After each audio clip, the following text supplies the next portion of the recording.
I'm very excited today to be with Dr. Eric Conway, who is the chairperson of the Fine and Performing Arts Department at Morgan State University. But more importantly, for ACDA purposes, he is the director of the Morgan State University Choir, who will be performing on our Friday night concert at Grace Church. For those of you who are NFL aficionados, you might have caught the Morgan State University Choir performing the national anthem at last weekend's match between the Kansas City Chiefs. Is that the right Kansas City Chief? That's right. Correct. Yes, and the Baltimore Ravens. So, Eric, it's great to have you here this morning. So, I was just wondering if you could maybe introduce yourself to the membership. How did you get to where you are now, and what kind of duties do you have in your job at Morgan State?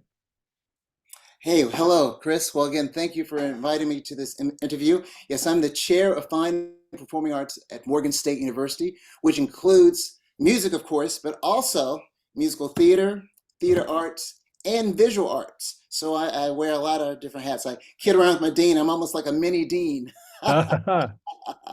But again, I've been associated with the choir. I can't believe it, since 1984. Of course, Goodness. certainly longer than most. In fact, probably longer than the parents of some of my students. But I originally was the pianist for the choir for many, many years, and assumed the ranks 20 years ago. And I never thought I'd be the director, but someone said, what God has for you, he has for you. So you need to keep your mind open to the possibilities. And I've continued the excellence that the choir's had with the previous director. Some of you may know his name, Nathan Carter. Uh, we've, under his last year of his life, the choir was named the Reader's Digest, the best choir in America, which I always take a little issue with. How can anybody be the best of anything when you have so many? But hey, we'll take it and run with it and put it on our bio. But we've had some great events over the years.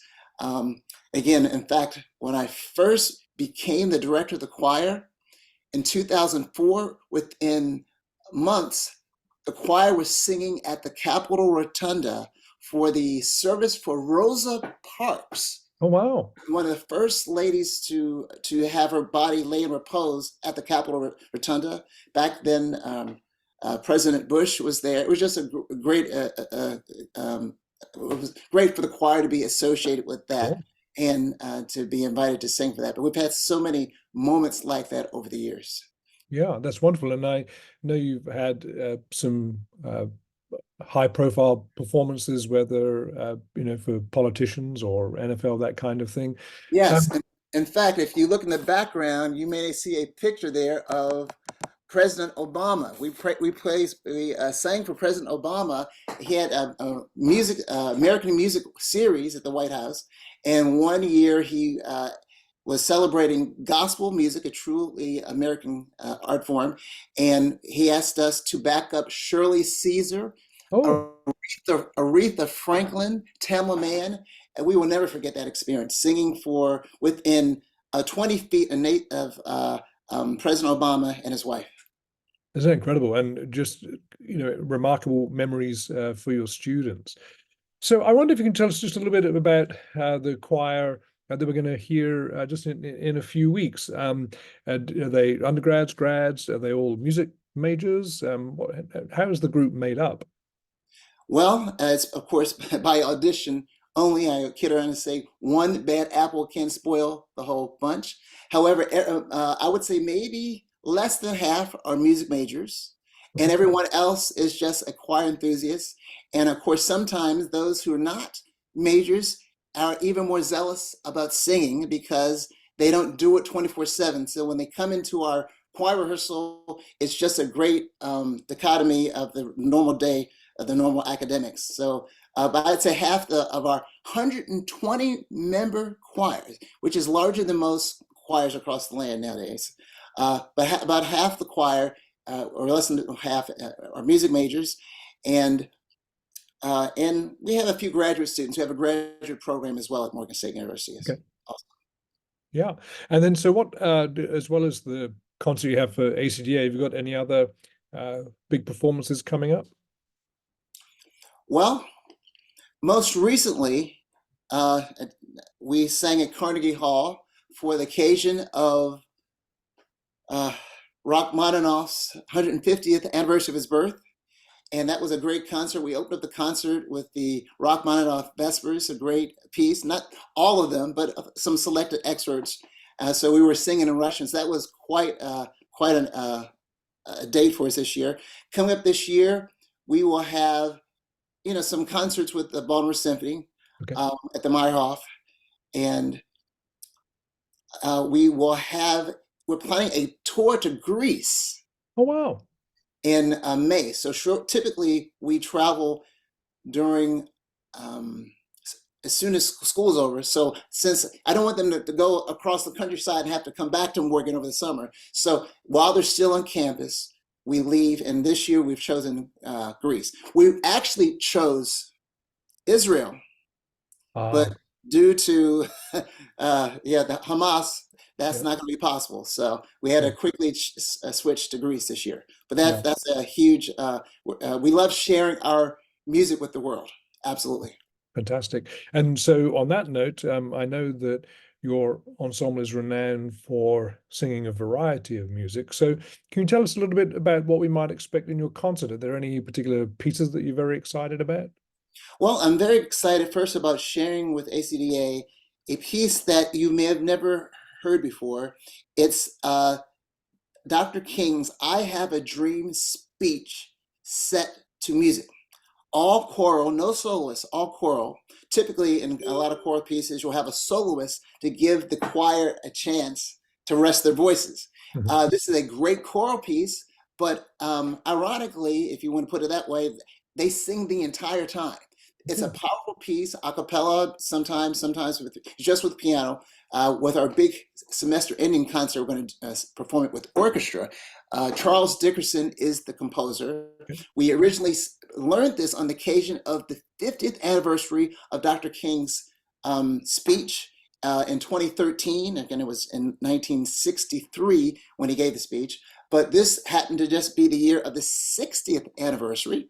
And I said, why don't we not resurrect it once again? So I think ACDA should enjoy this wonderfully set. And as you know, often music can make text come alive. Mhm. You may think you know the text, but when you hear it sung, all of a sudden it resonates differently. Sure. So I cannot wait. We've sung this all over the world. In fact, we sang this in Australia once, and they were clapping as though the piece was written for Australians. Of course, Dr. King's speech was for all those who were disenfranchised, who were suffering the atrocities of inequality. So it truly is an iconic world speech. And again, we look forward to sharing it with ACDA. That's great. That's great. Is that a sort of a more extended work or? It's about a 17-minute piece, yes. Okay, great, great. And what do you have to on the program as well as the Dr. King work? Well, you cannot have a concert without most choruses enjoy singing Eric Whitacre. Mhm. And so we're going to have some Eric Whitacre on our program.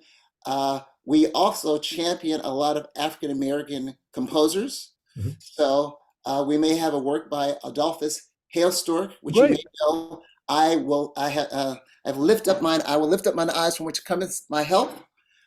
Extended work about 14, 15 minutes for tenor, soloist, and choir. So again, dare I say, we may have one or two gospel music. Mhm. I used to be gospel selections. I'm almost ashamed to say this, that as a university professor, it's too highbrow. We can't do gospel music. Gospel music is truly an American art form, Mhm. and we need to embrace it. And when we travel internationally, uh, audiences are clamoring for gospel music. And to be honest, dare I say, gospel music sung well. So much gospel music is sung poorly. But Right. when we sing our gospel music, it really is an art form. So we may have a gospel song or two. So again, I think I shared with you the reason that our concerts have been wildly successful, if I can say that, is because of the eclectic nature of our concerts. Mhm. We sing in many different styles, and my choir has the ability to change our sound.